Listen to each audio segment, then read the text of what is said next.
نبی کریم صلی اللہ علیہ وسلم نے نہیں بتایا کہ یہ وحی مطلوب ہے اور یہ وحی غیر مطلوب ہے۔ ایک اصطلاح ہے شریعت کی، حدیث قدسی۔ کیا ہے؟ حدیث قدسی۔ اسی طرح آواز تھوڑا ادھر کرے۔ حدیث قدسی۔ حدیث قدسی کیا ہے؟ اب قرآن کس کا فرمان ہے؟ اللہ کا۔ قرآن کس کا فرمان ہے؟ حدیث قدسی کس کا فرمان ہے؟ اللہ کا۔ لیکن قرآن میں اور حدیث قدسی میں کیا فرق ہے؟ قرآن اللہ کا کلام ہے، حدیث قدسی بھی اللہ کا فرمان ہے۔ فرق کیا ہے؟ کہ قرآن کلام اللہ کا ہے اور الفاظ بھی اللہ کے۔ قرآن اللہ کا فرمان ہے اور الفاظ بھی اللہ کے۔ حدیث قدسی میں فرمان اللہ کا ہے، الفاظ رسول اللہ کے۔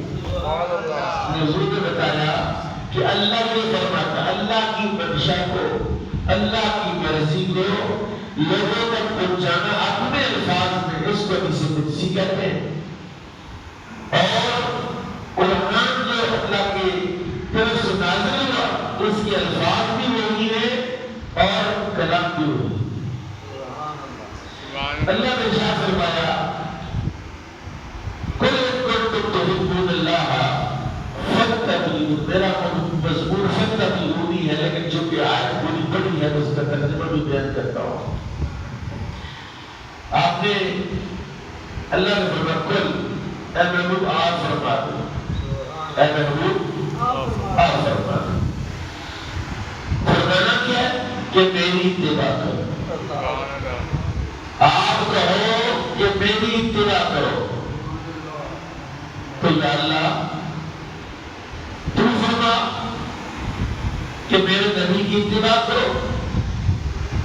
قرآن میں اللہ نے فرمایا بھی ہے من یطع الرسول فقد اطاع اللہ، جو رسول کی اطاعت کرے گا اس نے اللہ کی اطاعت کی۔ من یطع الرسول فقد اطاع اللہ، جس نے رسول کی اطاعت کی اس نے اللہ کی اطاعت کی۔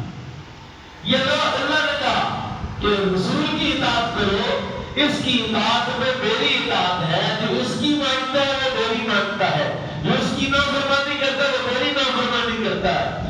فرمایا ومن اطاع محمدا فقد اطاعنی، حدیث قدسی۔ حدیث قدسی فرمایا ومن اطاع محمدا فقد اطاعنی ومن عصى محمدا فقد عصانی۔ اللہ کہتا ہے جس نے مصطفیٰ کی اطاعت کی اس نے میری اطاعت کی، جس نے ان کی نافرمانی کی اس نے میری نافرمانی کی۔ محمد فرق بین الناس، محمد فرق ہے حق اور باطل کا، ہدایت کا اور گمراہی کا فرق ذات مصطفیٰ کے اندر ہے۔ جو حضور جس کو کہتے ہیں وہ ہدایت ہے اور جس سے حضور لوگ کو وہ گمراہی ہے۔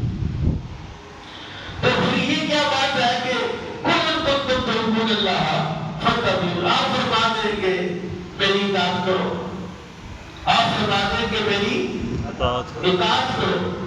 تو اطاعت تو رسول کی کرتی ہے۔ اب رسول کی اطاعت کیسے ہوگی؟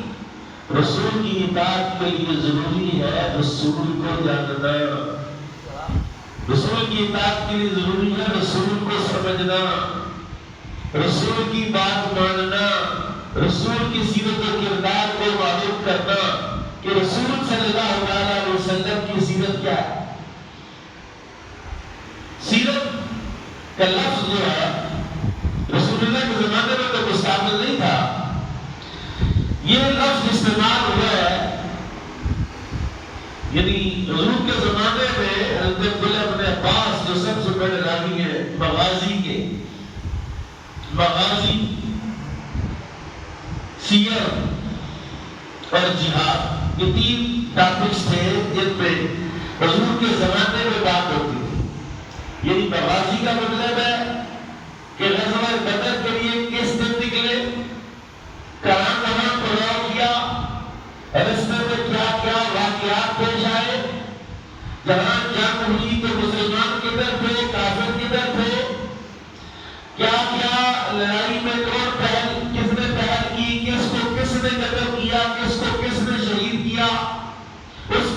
نتیجہ کیا نکلا؟ اس کو کہتے ہیں مغازی، غزوات رسول جی۔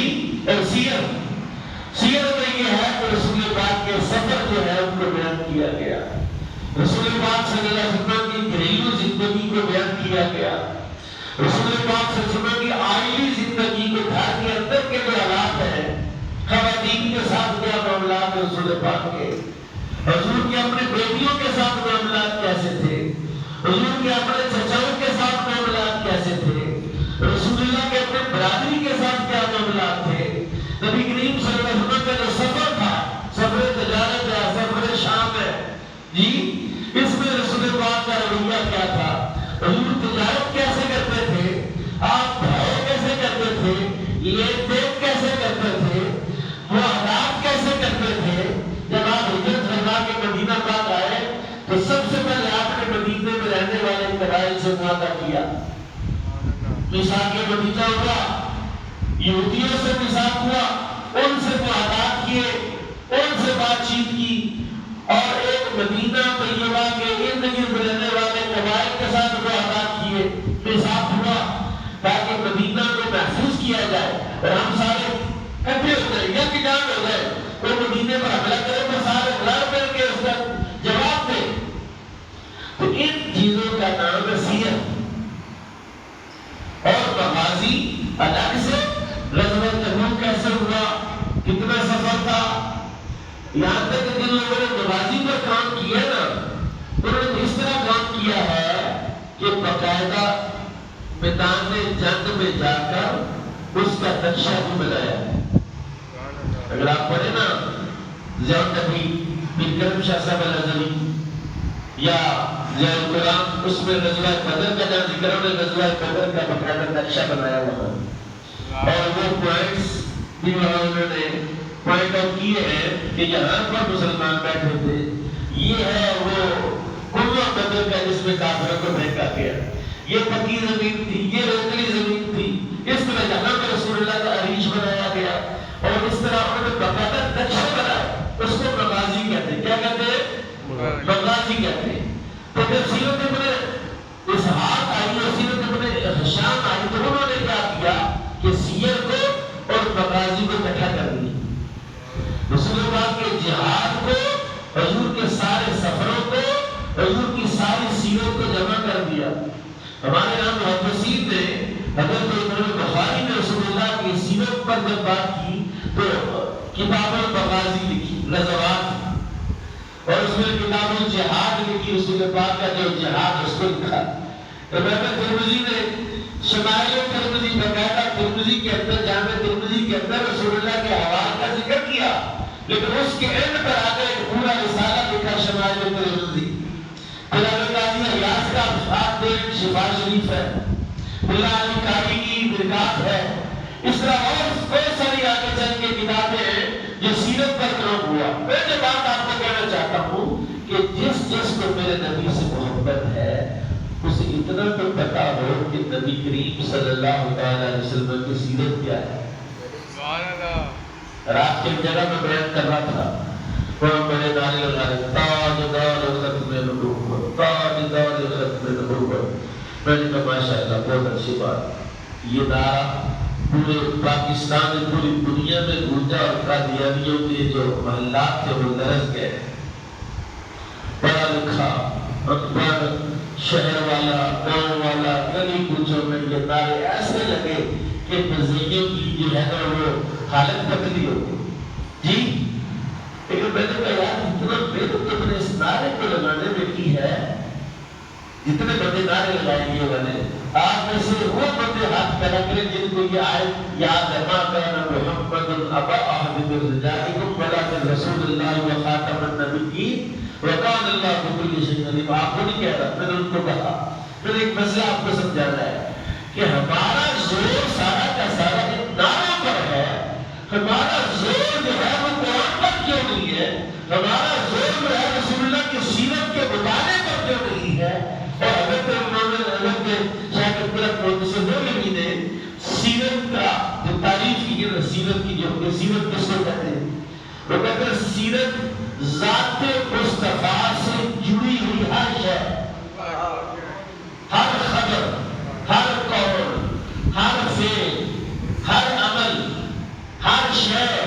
سیرت مصطفیٰ ہے۔ یہاں تک کہ میرے آقا ہجرت فرما رہے ہیں تو غار ثور میں جو ہے یہ بھی سیرت ہے، رستے میں جو واقعات ہے یہ بھی سیرت ہے، ان میں مابت کی بکری اس کے تڑے سے دور یہ بھی سیرت ہے، پھر دامِ خدا کی بستی میں قیام یہ بھی سیرت ہے، مسجد خدا کا قیام بھی سیرت ہے، پھر قبا سے مدینہ طیبہ جانا بھی سیرت ہے۔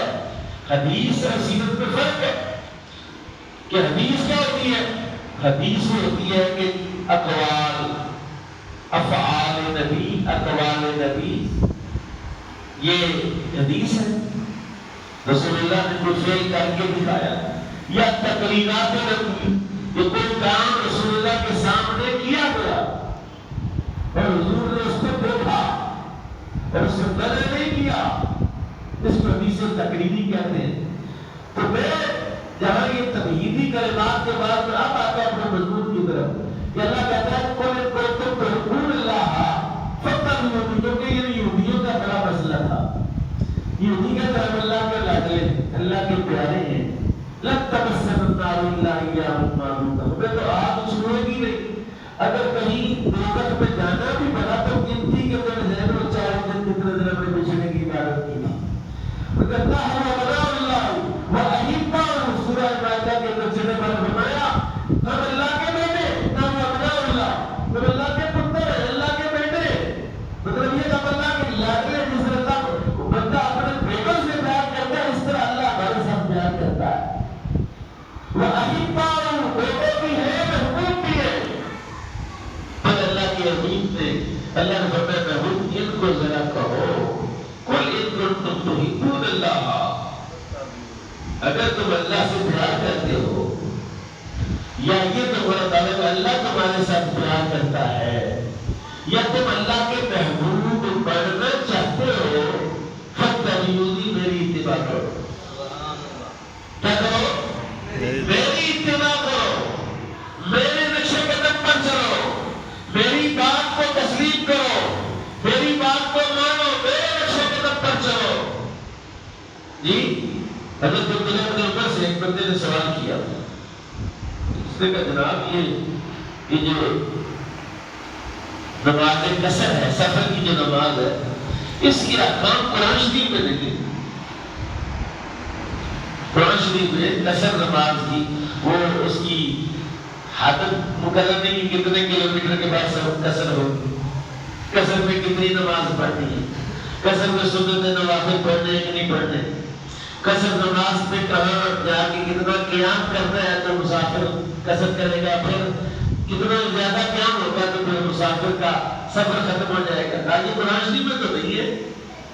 حضرت عبداللہ بن عمر نے کہا بعث الینا محمد، اللہ نے رسول اللہ کو ہماری طرف مبعوث فرمایا، ہم کچھ نہیں جانتے، بس جو حضور نے کیا وہی ہم کرتے ہیں۔ صحابہ نے کہا رسول اللہ نماز کا اللہ نے حکم دیا، 700 فرائض پر اللہ کہتا ہے نماز پڑھو، اقیموا الصلاۃ، نماز قائم کرو، لیکن پڑھنے کا طریقہ تو قرآن میں نہیں ہے۔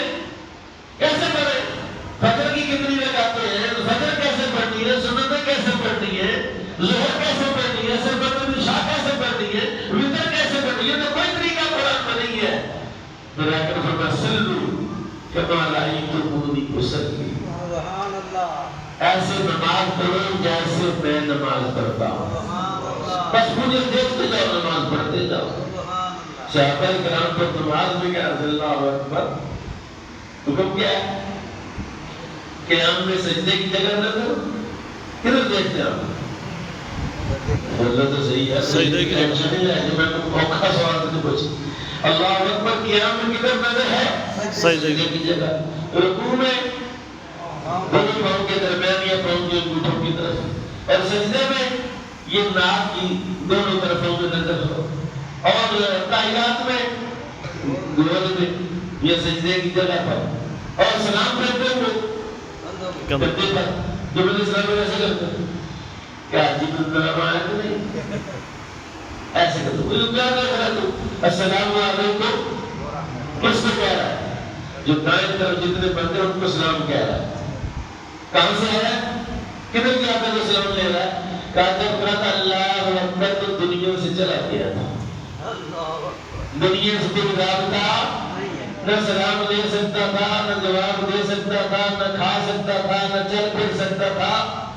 اللہ اکبر تکبیر تحریمہ کے بعد دنیا سے چلا گیا، اب واپس دنیا میں آیا تو کہتا السلام علیکم ورحمۃ اللہ، السلام علیکم ورحمۃ اللہ۔ صحابہ کدھر دیکھتے تھے؟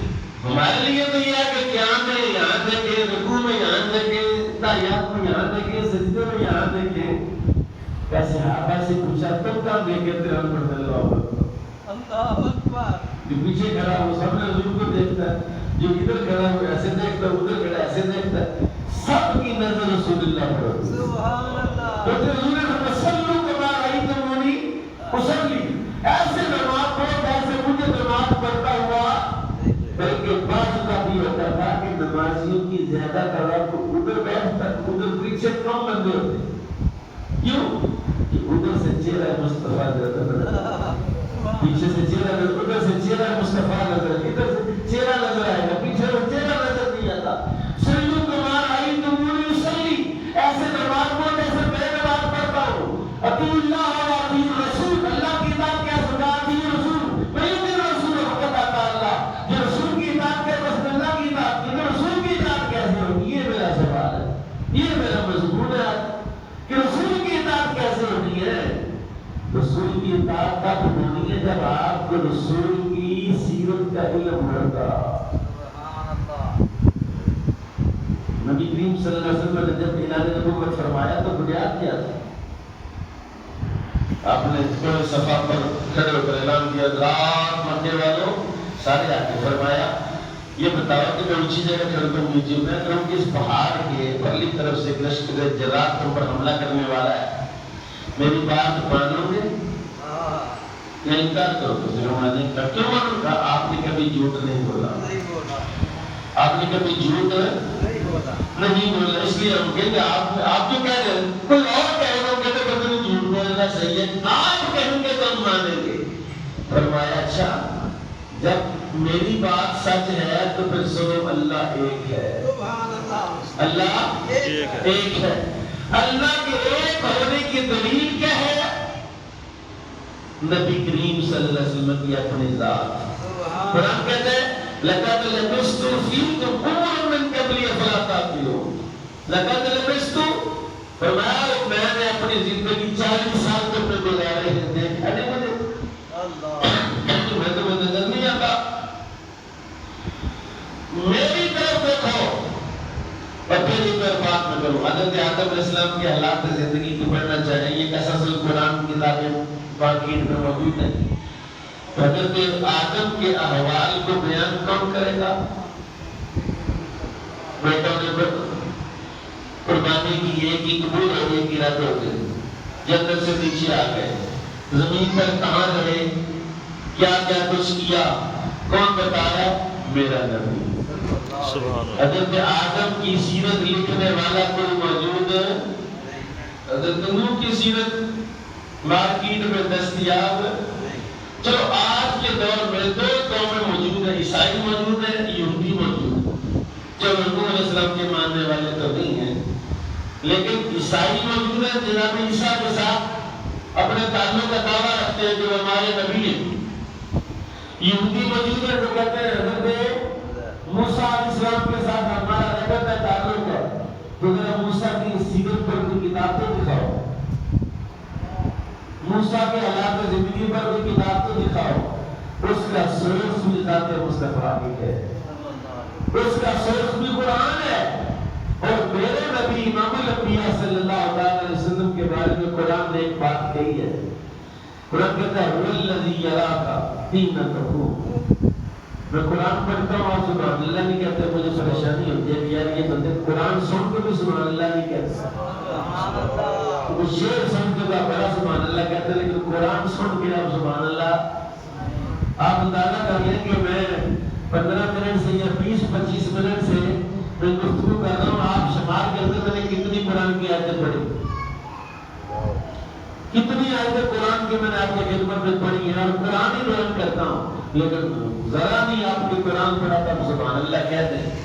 کہ توجہ آپ کی طرف میری گفتگو کی طرف ہے، اس کے مفاہیم اور مطالب کی طرف ہے، میں سمجھتا ہوں آپ میری طرف متوجہ ہیں۔ جب آپ میری طرف متوجہ ہیں تو میری زبان سے جب قرآن پڑھا جائے تو پھر آپ کو سبحان اللہ کہنا چاہیے۔ سبحان اللہ۔ اتنی تو تمیز ہونی چاہیے کہ ہمارا خطیب جو ہے جمعے کے خطبے میں اتنا قرآن پڑھتا ہے،